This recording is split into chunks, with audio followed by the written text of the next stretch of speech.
আসসালামু আলাইকুম ওয়া ৰাহমাতুল্লাহি ওয়া বাৰাকাতুহু।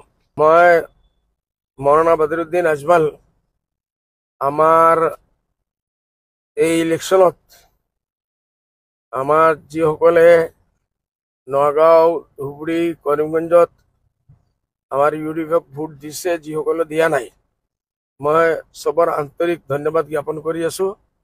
জৰুৰ আমাৰ ত্ৰুটি আছিল, আমি আপোনালোকৰ যিমান সেৱা কৰিব লাগে সেইটো কৰিব পৰা নাই।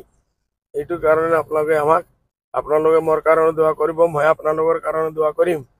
আৰু ইনশাআল্লাহ ভোটৰ পৰা অহাৰ পিছত আল্লাহৰ যদি মেহৰবানী হয়, মোৰ হাতত যিমান কাম আমি লৈছিলোঁ সেইটো মই আৰম্ভ কৰিম ইনশাআল্লাহ। বৰপেটাৰ যিমান ব্ৰিজ লাগে, ধুবুৰীত আমাৰ ইউনিভাৰ্চিটিৰ মোৰ মাত হৈছে, এইটো 1 বছৰৰ ভিতৰত ইনশাআল্লাহ আল্লাহৰ যদি মই মৰ্জি হয় মই এইটো আনাৰ চেষ্টা কৰিম। আৰ আমাৰ এটা ধুবুৰীত আহাম হস্পিটেলৰ ব্ৰাঞ্চ এটা আমি কমসে কম 100 বেডৰ দিয়াৰ আমি প্ৰগ্ৰাম লৈছোঁ। বৰপেটাত আৰু এটা 100 বেডৰ প্ৰগ্ৰাম, এইটো লাহে লাহে 200-300 বেডলৈকে যাব। সেইটোত মই কাম কৰিম।